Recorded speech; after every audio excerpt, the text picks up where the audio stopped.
necios, clientes necios. Pues, como pueden ver, pues, el Omar está como un teenager mandando textos, mandando emojis. Un millennial. Es un millennial. Un viegenial, ya lo hemos dicho antes. Pero ya suena como, eso ya decir viegenial es como aceptar que queremos seguir siendo jóvenes, ¿no? Bueno, exacto, pero Y es el tampoco típico puedo como, pretender ser soy millennial. chavorruco y soy orgullosa de ser chavorruco. Bueno, eso tiene la experiencia tiene valor, así que Eso es cierto. no, eso es muy no, cierto. no podemos dejar eso pasar. Pero nada, como siempre, aquí estamos, somos los clientes necios con Giovanni, el two way to be Mexican. Y DJ Chabacano.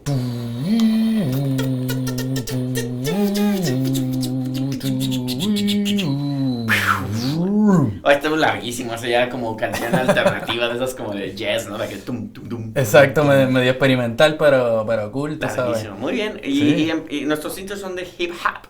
Sí. Porque tenemos hoy por primera vez, muchachos, chicas y chicos, un invitado. Sí. Nos tardamos como...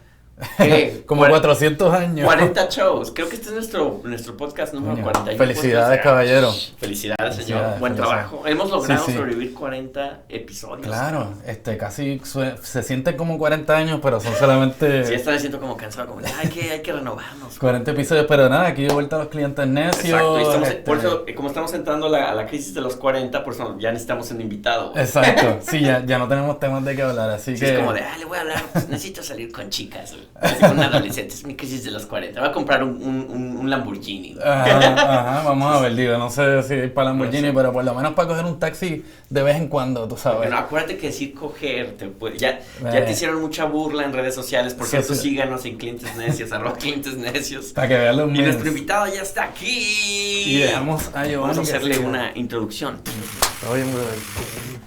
Mi queridísimo, ¿cómo estás? Bien. Empezamos a grabar porque pues así es este programa.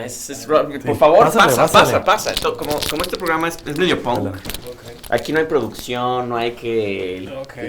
Nadie te va a poner tu clip, mira, esta vez nuestro clip es bien punk, güey. Ok. Sí, esto es DIY, ya tú sabes. Es los que no están viendo en YouTube, literalmente es un clip de pelo de mujer el que está utilizando nuestro invitado, que lo vamos a presentar y vamos a esperar a que se ponga su micrófono. Los que están viendo en YouTube, pues ya lo están viendo cómo está tratando de lidiar con el micrófono, que es pues es parte de la producción. Esa es parte de... De 3 que hay, pesos ¿no? que tenemos aquí. Perfecto. Ahí está, perfecto. Perfecto. Y pues tenemos al gran Boca Floja. Bienvenido, Gracias. queridísimo. Eres nuestro primer invitado ¿De verdad? musical, nuestro Ok. segundo. Formal, sí. Sí. El primero fue un amigo de Omar, entonces fue semiformal. Sí, poquito a poco, pero nada, sí, Ah, aquí ok. bien contento de poder tenerte aquí, tú No, sabes, gracias. alguien que se ha destacado mucho en el mundo del rap en español y de las artes en general, y de eso vamos a hablar un Ok, poquito. Claro. No, y tenemos muchas ganas de platicar contigo. Obviamente, los que no conocen a Boca Floja, pues aquí lo tienen. Es Pero un productor. ¿quién no conoce a Boca Floja? Exacto, es como decir, si no conocen a Jay-Z, Nada. chingado. Que bueno, ya en la música desde 2005 con Boca Floja, pero has tenido otros proyectos antes de este proyecto. Sí, bueno, el proyecto como tal empezó como por el 2002, pero fui parte como de la primera generación de raperos de la Ciudad de México, entonces teníamos cositas ahí como desde el 97 por ahí. Que, por ejemplo, esa generación abarcaba a gente como Big Metra. Sí, sí. Ok. Entonces, vienes de esa escuela. Exactamente. Sí. Ah, buenísimo. Hacíamos Háblanos un poquito de lo fiestas, que ¿no? era, sabes, como que cómo surgió esa escena, tú sabes, cómo te involucraste y no sé, tú sabes, qué significó ser rapero en esa época en México. Sí, pues era un fenómeno interesante y curioso, ¿no? Como que en aquel tiempo, estamos hablando como mediados de los 90s, pues era un fenómeno que estaba bien asociado con los bordes de la ciudad, con las periferias, ¿no? Como mencionaste, por un lado estaba la gente de Aragón, que es como más hacia el norte de la ciudad, cerca de Nesa, cerca del aeropuerto, y por otra parte la gente del centro de la ciudad y de las periferias del sur, ¿no? Yo estaba más como del lado sur, pero en algún momento todos empezábamos como que a organizar pequeñas fiestas y eventos y todos éramos parte de esa como incipiente comunidad que de alguna manera lo que era tratar de escuchar música, juntarse, pero sin mucha comprensión o profundizar de qué se trataba el movimiento, ¿no? Ya fue hasta después que se fue como que... Se fue formando. ¿Consideras que ese movimiento fue de los primeros movimientos que hubo en la escena del hip hop en México? Me acuerdo que salieron sellos como Mantequilla Records, Sí, eso fue un poquito Más después, adelante, ¿no? sí, o sea, yo creo que eso estaba pasando y simultáneamente había toda una movida en el norte, ¿no? Obviamente la cuestión fronteriza, la frontera del lado de Monterrey y de, bueno, Sí, Nuevo con todo León. Machete como sus máximos. Nuevo León como estado fronterizo, Monterrey Sí. como punto de convergencia, ¿no? Por otro Absorbiendo. lado, lo que pasaba en la frontera de Tijuana y todo ese asunto, ¿no? Que Entonces, el Tijuana flujo trae- migratorio, ¿no? Sí, bien interesante, porque digo, y hace sentido que venga el hip hop de Monterrey, que venga a Tijuana por esta proximidad, como dices, con Estados Sí, Unidos, ¿no? Pero sí. México DF es interesante porque,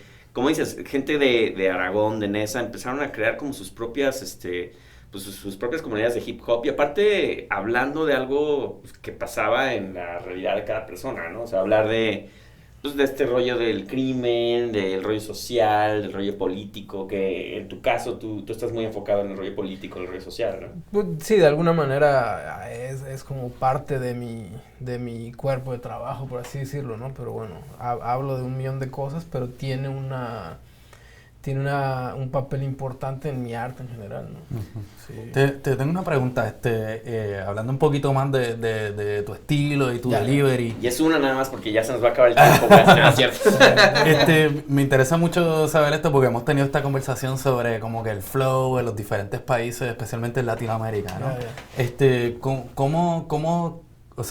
¿Cómo se forja un rapero en México? O sea, ¿cómo ustedes hacían el honing de sus skills? Y tu delivery es bastante particular y por lo menos para mi visión y mi gusto, yo no conozco tanto del rap en México, pero tienes un flow que es bien particular y bien diferente al flow mexicano, que es como que bastante, o sea, estacato, ¿no? Entonces, ¿Cómo es, Omar? ¿Lo estás criticando? no, Es puertorriqueño. yo lo escucho con los oídos del flow caribeño, ¿no? Entonces, tú como que encajas dentro de ambos, ¿no? Claro, bueno, es que en el tiempo en el que nosotros empezamos a rapear, las referencias que teníamos de rap en español eran casi nulas. Uh-huh. Entonces lo que hacíamos era de alguna manera como que copiar los patrones de estructurar la rima del rap americano, ¿no? Uh-huh. Entonces nos llevó como un proceso de años como encontrar nuestra propia voz, nuestro propio flow, nuestro propio delivery, como modular la voz, un millón de cosas porque no teníamos esa referencia. Claro. Las generaciones más actuales, con la forma en la que se mueve la información y el acceso a otras cosas y también a los referentes que ellos ya tienen en español, por ese mismo proceso, pues ya tienen otra ejecución, ¿no? Claro. Personalmente, en cuanto a lo que tú te refieres, es que he tratado como siempre me ha gustado la musicalidad en el ejercicio del rap, ¿no? O sea, no solamente es como la cuestión lírica, discursiva y que escribe súper cabrón, pero que suena como muy cuadrado, ¿no? Entonces, exacto, como que siempre he tratado de pulirlo y de que sea muy musical y como muy soulful, pero eso ha sido un proceso como Claro, de años, porque yo ahora si escucho lo que hacía hace 20 años es como que un dolor Sí, de cabeza no, así súper... todos nosotros. Aparte creo que escuchando tu música, como lo que dices, ¿no? Lo melódico, para mí de repente trae un rollo muy electrónico, Sí. soul, jazz, medio entre jazzanova, estos samples que de repente pones, que son muy neoyorquinos. ¿Hay algo que tiene que ver en el que tú estés en Nueva York con lo que estás haciendo musicalmente o es coincidencia? Pues sí, digo, de alguna manera sí crecí muy, muy influenciado por la música que se hacía en Estados Unidos, en Nueva York concretamente, sí. Y también la música soul en general, y incluso la música como el funk de California y todo este asunto, como el G-funk y el B-funk y todo ese asunto. Pero bueno, yo llegué a Nueva York más motivado por la cuestión de la poesía y de la cuestión del spoken word, por un proyecto que estaba concretando en aquel entonces, ¿no? Pero sí, la influencia ahí está, ¿no? Y ahora lo que viene es cómo darle otro carácter, cómo darle otra lectura, cómo expresarlo de una forma un tanto única, ¿no? Oye, aparte, estando en Nueva York, y yo te digo como músico, y a lo mejor tú también, ¿no? tú llegas de México, Ujú. vienes acá a hacer música y de repente tienes a lo mejor un concepto de lo que es Nueva York en tu mente, pero ya que estás acá es otro rollo. Entonces Sí. cuando quieres vender tu música ya cambia totalmente el sentido. ¿A ti cuál fue tu reacción en ese sentido? Bueno, creo que en algún momento de mi vida también sufrí de esa especie como de encantamiento medio ilusorio de creer que Nueva York es como la meca del todo, y especialmente del hip hop. Totalmente. Entonces, con el tiempo te vas dando cuenta que puede ser la meca, pero de cierta industria cultural, pero no necesariamente la producción cultural, ni de lo que está pasando a nivel orgánico, ¿no? Es más bien como una fachada, como un epicentro de la industria, ¿no? Entonces, pues es parte del proceso, ¿no? Yo llegué aquí enfocado también en la cuestión como de la poesía, de lo académico, de otro tipo de artes, pero con la música siempre me choqué bastante porque lo que se consideraba en aquel entonces como el movimiento de hip hop latino en Nueva York, como que siempre me hizo un poquito a un lado, ¿no? Y yo también como que no lo lograba abrazar mucho ni a nivel como estético ni a nivel como discursivo, ¿no? Entonces como que no chocaba muy bien, no empataba muy bien ahí, ¿no? Y después, obviamente con estas macro escenas de hip hop mainstream americano, que igual y yo las consumía, pero pues son como otros mundos, otros universos que, pues, o sea, es diferente, es muy distinto. Entonces, pues he hecho y colaborado, he hecho muchas cosas, pero son como pequeños munditos, ¿no? Pequeños universos. Entonces, sí, creo que hay una división ahí, no sé, a mí me llegó a pasar que más bien lo que a mí me llegó a pasar es que yo quería ser como las bandas que escuchaba, es house music y música electrónica, todo este rollo. Realmente mi rollo era venir acá y hacer música de ese estilo. Cuando llego acá, entonces, güey, eres mexicano, cabrón, pues cuéntanos de tus roots y todo. Yo, no, güey, o sea, yo quiero tocar house, cabrón. Si no eres músico, pero ¿por qué, güey? eres... Si eres mexicano. O sea, si ya hay un chingo de gente que hace house y que hace tal, yo, pues a eso vengo. Entonces empezó ese rollo de que pues eres latino, güey. Estamos encasillados en el rollo latino. Yo es que no es que no quiera, pero es que mi rollo, yo venía a esto, cabrón. ¿Y ahora qué pasó? Entonces, sí, es un rollo medio extraño. Sí, porque ahí choca también este conflicto sobre la nacionalidad y sobre la identidad y sobre un millón de cosas donde uno de alguna manera, la industria cultural va determinando ciertas consignas y ciertas pautas sobre a qué debe sonar cada entidad, y esto es muy difícil porque uno empata. Y en términos de esto, o sea, de esta realidad que tuviste, eso tiene que ver un poco con la génesis de cómo tú has diversificado tu producto, ¿no? O sea, tú vas un poquito más allá de simplemente rapear, tú produces cine, tienes tu colectivo. ¿Eso fue un producto de eso o esto eran ya ideas que tú tenías que tú querías forjar? Mira, esas ideas siempre estuvieron en México, pero si algo le puedo agradecer a Nueva York es que ese tipo de ventanas o de posibilidades o de plataformas sí pudieron consolidarse aquí, y creo que difícilmente se iban a poder consolidar en México, ¿no? Yo igual podía vivía de alguna manera de la música en México, pero, por ejemplo, la cuestión académica iba a ser muy difícil por el background que yo tenía o por el tipo de acercamiento como pues, epistémico, de conocimiento, de intelectualidad que yo asumo, ¿no? Entonces iba a ser difícil, ¿no? La cuestión de la práctica como cinematográfica, viniendo del background que yo tengo en México, iba a ser todavía más difícil. Entonces, al estar aquí, por todas estas, de alguna manera, conquistas históricas de ciertas comunidades, de alguna manera se ha podido hacer cosas que no se hubiera podido hacer allá. Entonces ha sido como unas por otras, porque en el momento en el que yo me vengo por acá también hay una parte de mi base de fans que también se despega un poquito de mí, ¿no? Porque es como, se fue, pero es natural, porque también es un cambio tuyo, es una evolución. Claro, o sea, tampoco puedes quedar, y seguro te llegó a pasar, ¿por qué no haces lo mismo que hiciste en tu primer disco? Sí, que evoluciona, ¿eh? Evolución. También creo que, yo me acuerdo ir, de hecho, a la conferencia que tuviste, donde presentaron el documental, sí. Que eso está muy chido, y hablando de lo que hablabas de México. En México, como dices, hubiera sido muy difícil abordar un tema como el que tú abordas en tu documental. Entonces, aquí, obviamente, siempre hay un interés extra con este tipo de cosas, ¿no? Por ejemplo, hablar de afromexicanos, ¿no? O sea, en México a lo mejor hablas de eso y la gente va a andar, ay, pues qué, güey, yo también soy moreno, qué pedo, güey. O sea, y así va a ser, güey. Y aquí es como, Wow, qué interesante, cabrón. Cuéntanos más de esto, ¿no? Entonces ahí ¿cuál fue como la reacción de un lado y del otro cuando sacaste eso?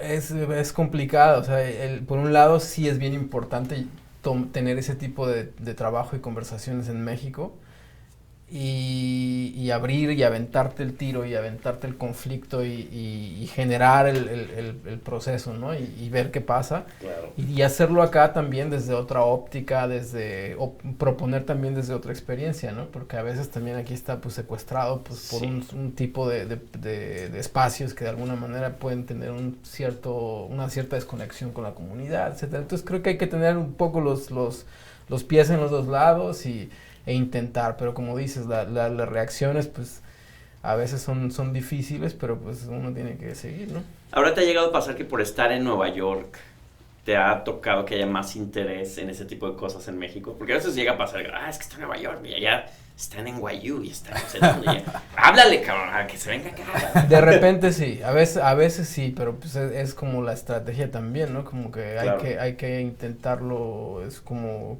capitalizar de alguna manera. Que rebote, ¿no? Ajá, por supuesto. Hay veces que sí, hay veces que no. O sea, es como en algunas situaciones ayuda porque, pues, digo, esta idea, ¿no? De Nueva York como el espacio Sí. importante, genera un poquito de identidad, genera un poquito de envergadura como identitaria, política, cultural, sobre todo, ¿no? Pero, pues, al final, pues, hay que mover las piezas como se puede, ¿no? No, definitivamente. Y ahora tu conexión con México, ¿cuál es? ¿Sigues teniendo conexión con México o ya empiezas a hacerte más distante de eso o cuál es ahorita tu...? No, la conexión está ahí permanente, ¿no? O sea, específicamente en términos como de producción cultural con la música, México sigue siendo como el centro fundamental de la gente que escucha mi música, ¿no? México y Latinoamérica, pero México más, sí. Pero es curioso porque la otra vez estaba checando como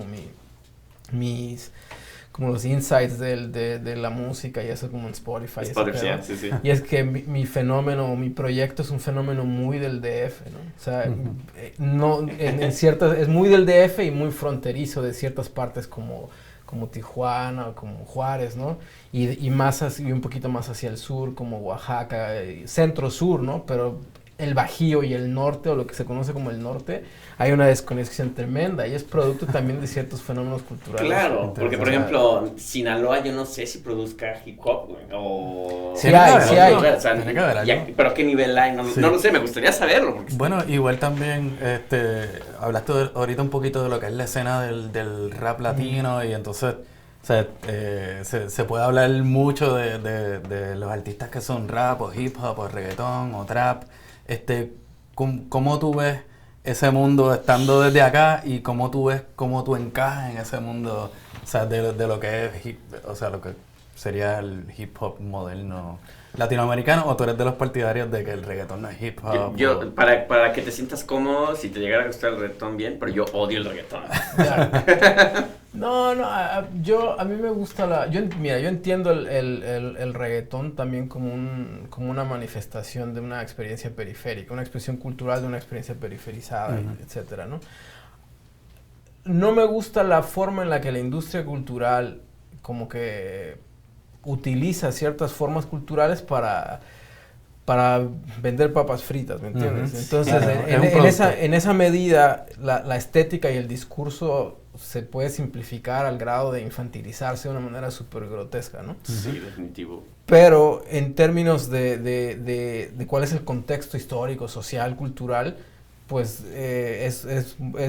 tiene una relevancia, tiene una importancia, ¿no? Entonces, hoy en día lo que se entiende como reggaetón super pop está súper blanqueado también, claro. ¿no? A nivel discursivo, a nivel... Se volvió pop, se volvió ya otra cosa...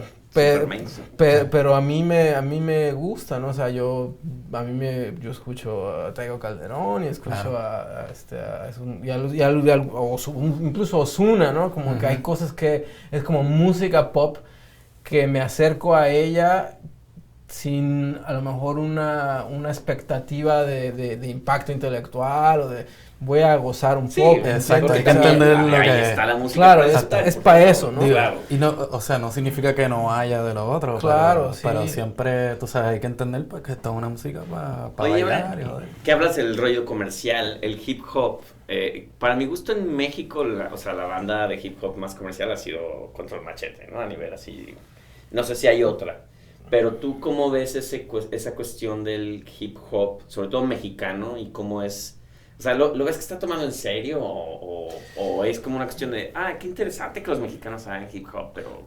No, yo creo que ya Ujú. hoy en día se convirtió en pues en parte de producto de este empuje mundial del rap y de lo que le llama a la industria cultural la música urbana como... Sí. Sí, eso también se convirtió ya como en una...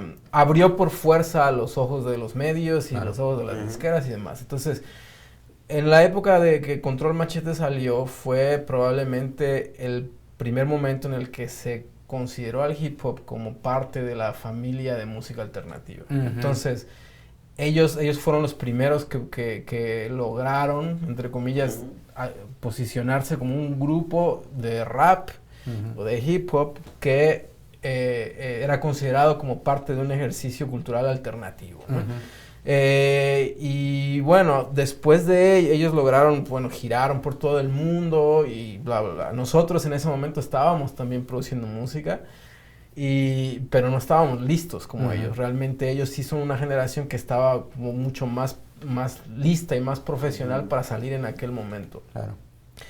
Hoy en día hay toda una nueva generación de gente que está en una especie como de mainstream, que están haciendo cosas y que es más cercano a la onda esta como de medio trap, medio rap, Ujú. pero que igual ya generaron su propia economía independiente y están haciendo su cosa y tienen millones y millones de seguidores y llenan como arenas pequeñas, ¿no? Entonces es una dinámica sobre todo interesante en el contexto del consumo cultural y de la forma en la que se están pues generando procesos ahí económicos y demás. Es interesante. Claro. Y la tecnología ahora siendo más accesible, Claro. pues tú sabes, la gente puede estar un poquito mejor Que a lo mejor preparada, ¿no? ahí hablas justamente de esa cuestión de las disqueras, güey. O sea, Ujú. me imagino tú llegaste a tener una aproximación con disquera al principio. Y en 2005, que es como el último ya piloncillo de... Pues De lo que es quedó, curioso. lo que fue. Tuve unas como 3 acercamientos, uno como en 2002, luego otro como 2006 por ahí y luego otro hace como 2011 por ahí. Lo que me doy cuenta es que sí, este nuevo mainstream es como de colectivos independientes que lograron posicionarse bien alto. Ujú. Y lo que ahora me doy cuenta es que las disqueras, al darse cuenta que este nuevo mainstream que es como indie, al menos en el contexto de rap trap Ujú. en México, están como que tratando de no quedarse atrás, porque ya vieron que hay 5 o 6 cabrones que tienen muchísimos seguidores, entonces están tratando de firmar un par de otra gente, como Ujú. para competirle, pero ya porque se quedaron atrás, ¿me entiendes? Exacto. Y ahí habla el mundo de las redes sociales. ¿Tú qué tanto tienes que ver en las redes sociales? ¿Te gusta? ¿Te caga? ¿Qué piensas de esa parte de la música? Porque casi es esencial ya, güey. Sí, bueno, es esencial. El juego ha cambiado tanto en los Bien, últimos 4 o 5 años que es bien difícil estar como al día, ¿no? Especialmente cuando tienes, no sé, yo tengo 41 años, a veces es como que ciertas dinámicas de consumo cultural me resultan un tanto extrañas, un tanto difíciles, ¿no? Pero intento como en medida de alguna manera pues de empujar mi proyecto en términos como de mercadeo básico, ¿no? Sí. Pero no es propiamente lo que más me gusta, ¿no? Y Pero como bueno. dices, es una onda generacional, porque ya, por ejemplo, ves chavitos músicos que tienen el tiempo de estar todo el pinche día en redes sociales, e incluso producir. Hay unos güeyes que yo veo que producen música diario, o sea, que se conectan Sí, un minuto y hacen unas cosas increíbles y dices, güey, ¿cómo le hacen estos cabrones? Y también Sí. cambiaron, y bueno, hay que dar, es su juego realmente hoy en día, y Sí. ellos también saben cómo cómo echarlo para adelante, ¿no? O sea, porque hay ciertas dinámicas en las que ellos están pues reportando prácticamente lo que están haciendo todo el día, ¿no? Hasta la cosa que pareciera menos relevante, ¿no? Entonces, cuando tú, o al menos yo, cuando yo empiezo a cuestionarme ¿a qué punto voy a participar en ese tipo de dinámicas? Es no, yo no quiero decir, estoy cocinando, voy en el súper, en el metro, estoy llegando tarde a la entrevista, ¿me entiendes? Es como que todo eso va sumando, pero... No, y yo te digo porque soy un monstruo, vengo del lado del mundo de la publicidad. Ya. Entonces, mi chamba consiste en buscar influencers, en buscar tal... Y me ha llegado a pasar que me ha dado una depresión tal, cabrón, de que ahí te va una lista de músicos para BT, ¿no? Para tener unos conciertos, güey. Chécate quiénes son los que deben de ir. Yo, obviamente, como músico, güey, escucho la música, me tomo el tiempo de escucharlos y digo, este güey es una chingonería, este tal. No, güey, pero güey, este güey tiene 100,000 followers. Y yo, pues son un chingo de followers, güey. No, búscate ya de 200 para arriba, tal, y este otro güey. Digo, sí, pero su música está fea, güey. Lo que pone en internet está horrible, cabrón. Como es eso, de cocinando, no es nada relevante, güey. No, pero queremos números, güey. Entonces ahí para mí ya se vuelve un conflicto de hacerlo, no hacerlo, vender. Es como una parte de vender tu alma al diablo un poquito ahí, cabrón. Vender la personalidad, pero realmente lo que está detrás de eso, pues... Sí. Digo, y así es el producto de la música en general. Antes, pues, agarraban a alguien y lo ponían y decían, cántate esto, que esto va a pegar, tú sabes. Sí, ahora es grábate, haz 1 millón de seguidores y después lo que saques, eso se vende solo. Y era peor, porque a mí me tocó estar en disquera, güey, y era música electrónica. Entonces no tenían ni la menor idea en México de cómo marketear eso. Entonces de repente era de... Oye, güey, los vamos a mandar allá a La Qué Buena. Yo, ¿qué, güey? Esto es música electrónica, güey. O sea, La Qué Buena no tiene nada que ver. Bueno, entonces, al Disney Channel, güey. A mí me mandaron al Disney Channel y mi disco es súper sexual, güey. O sea, empieza con unos gemidos, güey. No. Y yo tocando con puros chavitos, güey. Y la que hacían... Y yo así de puta, cabrón. Yo, ¿cómo televisaron esto, cabrón? Qué lo que era. Pero era eso. Ahora ya por lo menos tú decides si quieres vender. O sea, más bien, es ese rollo de, pues ya chingue su madre, voy a vender mi alma al diablo y voy a tener que hacer este juego de vivir una vida de soy el mundo hip hop y esta es la vida detrás del artista y tal, y pues es desgastante. O haces eso o haces música. Exacto, tienes que tener un equipo para que te corra toda la cuestión, tú sabes. ¿Y qué tanto te van a tomar en serio si también lo que tú quieres hacer es algo más serio, ¿no? Entonces, ¿cómo vendes eso? Hay que entender también, creo que cuál es pues el objetivo de cada quien, ¿no? Y entender cuál es el lugar y cuál es el... Para mí lo que resulta más importante es redefinir el éxito y redefinir el suceso, ¿no? Porque para mí el ver, como dices, a esta serie de personajes con números en los millones y demás, pues inmediatamente te deprimirías, ¿no? Más bien entiendes que tu rol, ¿cuál es tu función como artista, ¿no? Entonces... Claro. El tipo de arte que yo apelo, pues de alguna manera está buscando otras posibilidades, otros diálogos, otras conversaciones y pues obviamente no... Sí, no traes un ámbito mucho más intelectual, ¿no? O sea, obviamente el estar haciendo videos de mírame aquí, amigos, pues no sí, es tu pues rollo. está el Top 40 en todos lados y las películas del Canal 5 el miércoles a las 8 de la noche. Y hablando un poquito de ese tema, basado en como que esta conversación que empezó Residente sobre, tú sabes, las personalidades de social media versus los raperos que rapean y escriben sus canciones. Hablamos de eso un poquito en unos podcasts atrás. ¿Qué te opinas de eso? Tú sabes, ¿tú crees que un rapero tiene que estar? Yo entiendo que sí, ¿no? Esa es mi opinión, pero... Yo también. ¿Tú necesitas a alguien que te escriba las tiraderas o tú sabes? Como José, pero del hip hop, ¿no? Exacto, y siempre ha existido el fenómeno también del compositor y el cantante. ¿Cómo tú crees que eso encaja dentro del rap?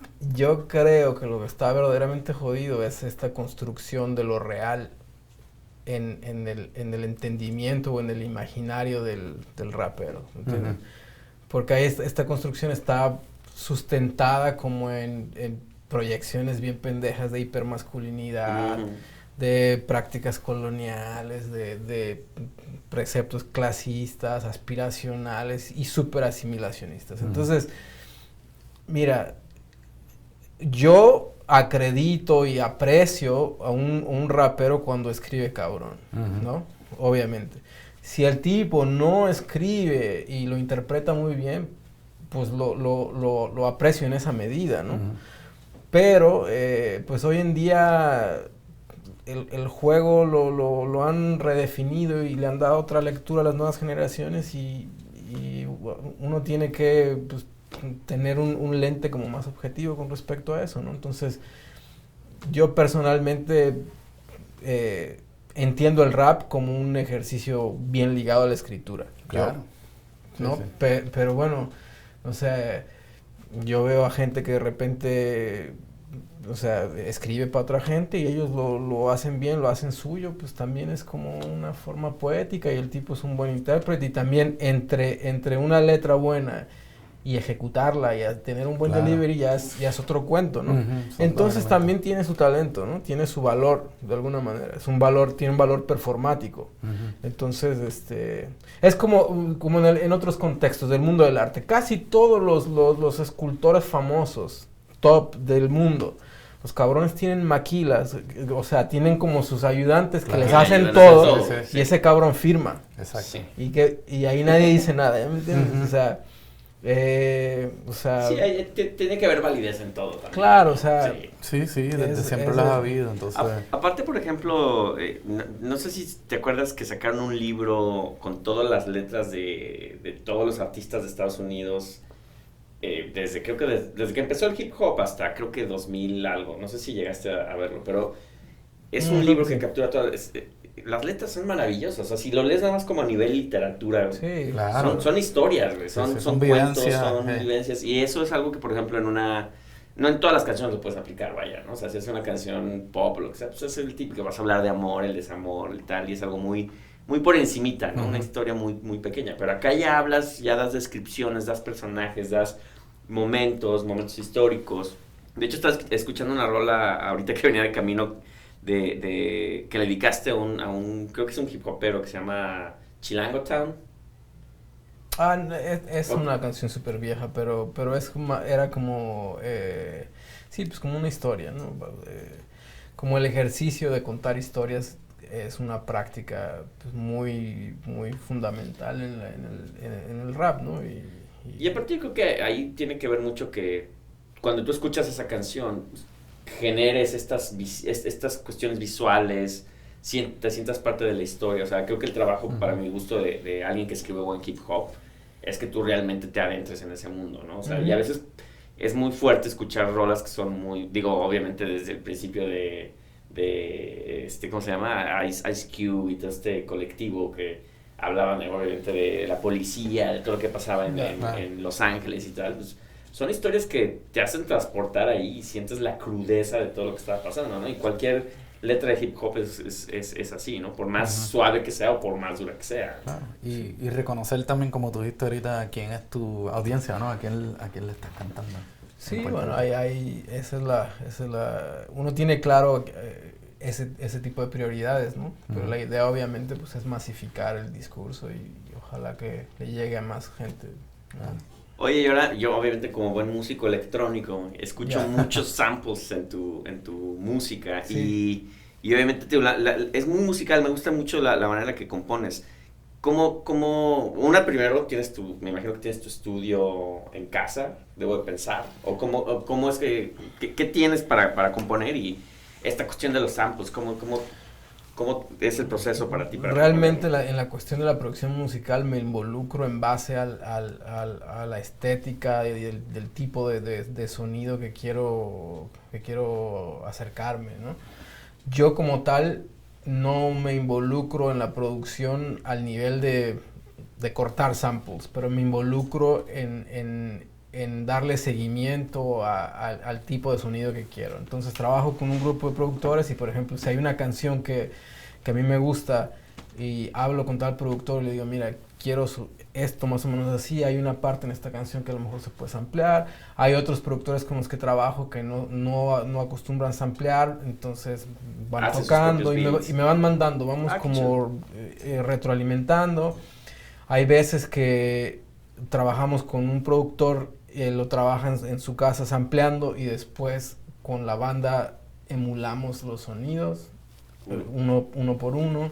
Entonces como que depende de la energía de la canción, pero pues digo, a mí personalmente la calidez del sample es bien importante porque tiene una pues una energía que a veces incluso ni con la misma banda suena así. No, Le incluso puedes matar el... Sí, es una bataca que está sucia así del funk, que hasta viene de vinil y todo. Sí. Si la quieres interpretar y aunque le ponga los filtros o lo que No, sea, que no se va a diga. sonar igual, cabrón. Sí. Dices, tiene que ser esta pinche batería. Ahora hablando de los samples, obviamente tienes que usar a veces un chingo de samples.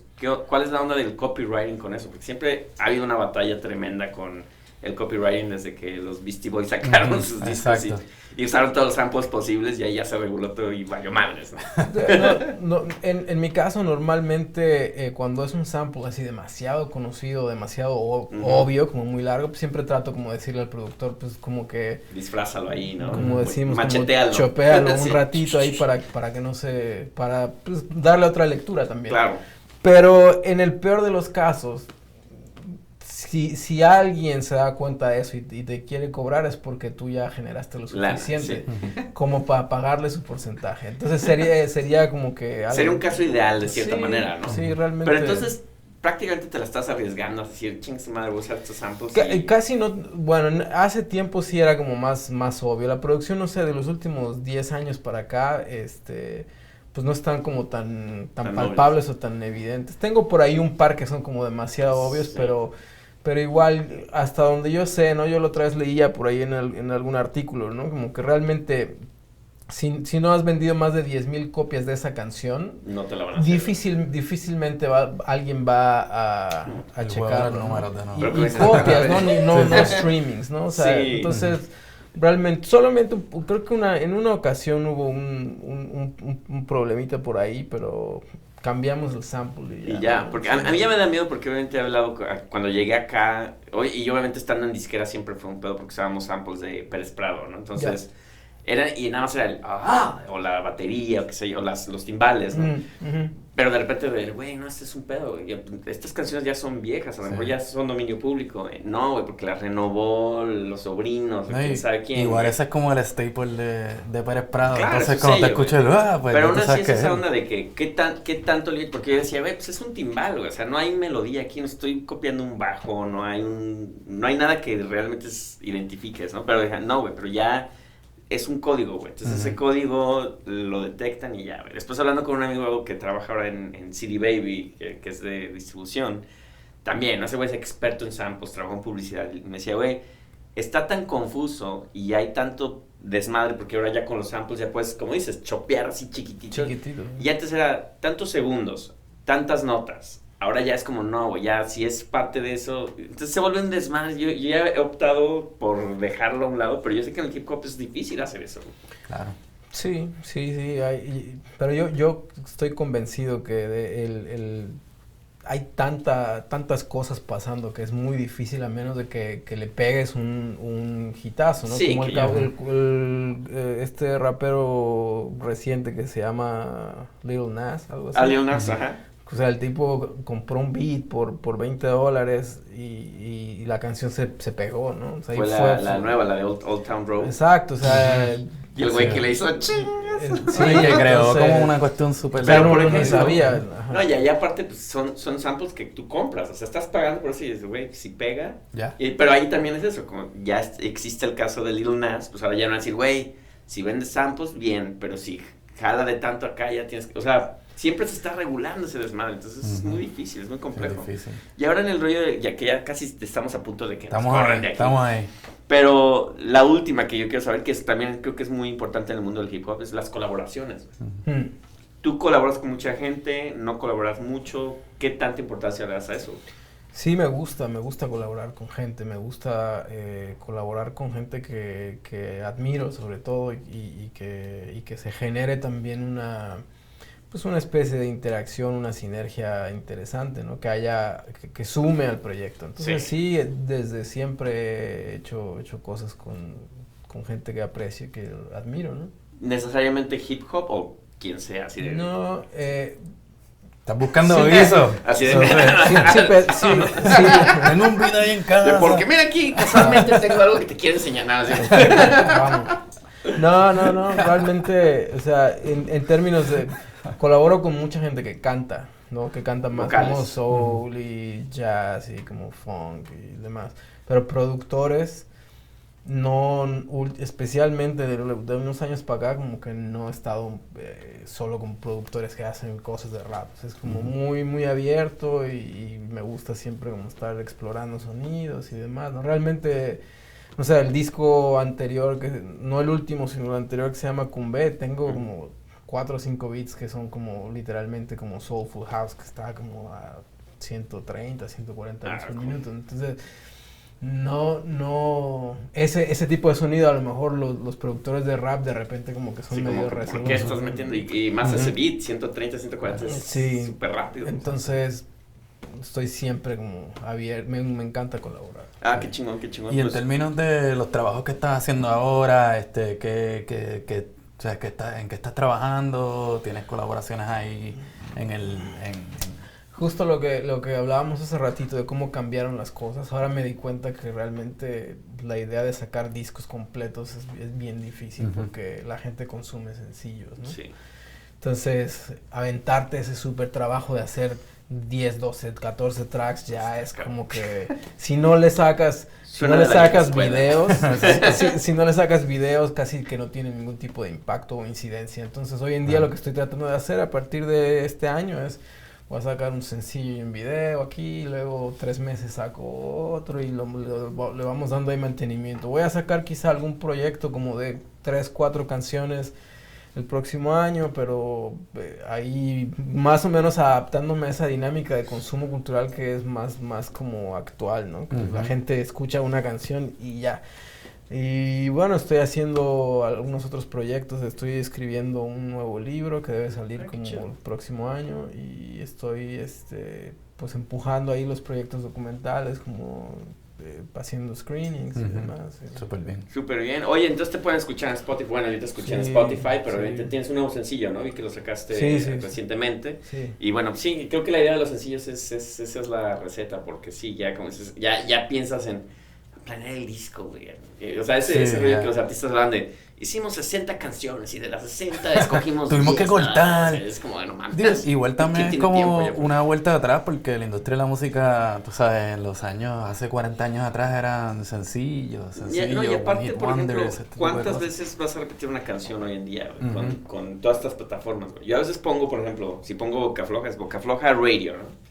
Te escucho a ti, salen 30 canciones de otros más, güey, y después otra vez tú, y después, o sea, ya no es de me voy a chutar el disco y lo voy a escuchar hasta que me canse y hasta que ya me harte. La que me gustó ya que antes ese era el proceso, ¿no? Sí. Escuchar tu disco y...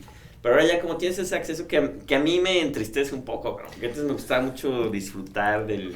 Sí, la disco, idea de tener el disco, leer y que te costaba trabajo, ¿no? Y el concepto y cómo tú... gastar mi lanita en esto. Claro, sí. El arte, cómo tú organizas las canciones. Pero ya es meramente nostálgico. Es nostálgico. O sea, que bueno, ahora de los viniles y los cassettes ya ves que están saliendo. Que a lo mejor para el hip hop saldría muy bien sacar cassettes. Sí, mucha gente ahora ya no hay material, creo. Sí.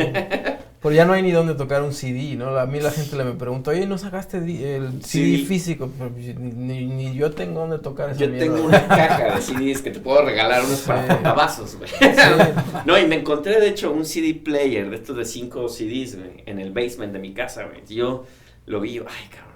Y no me lo voy a llevar. Me regresé, y yo, no, pues, güey, es un CD player, cabrón. Y cassette decks. Y cassette me encontré todo en el basement de mi casa, güey. Uno de estos de Sony Sports, de los 80s, güey. Sí, que sacaron ahora uno también para el aniversario del Walkman. Sacaron uno nuevo, en la primera edición, pero alguien lo dejó ahí.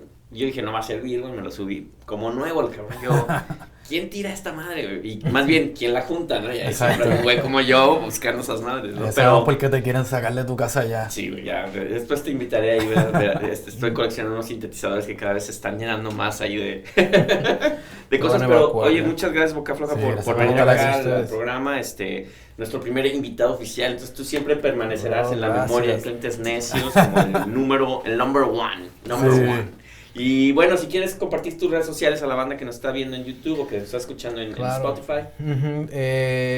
En Twitter estoy como Boca Quilombo y en Instagram igual como Boca Quilombo, si no pues le dan Google Quilombo Boca Floja, Quilombo con Q.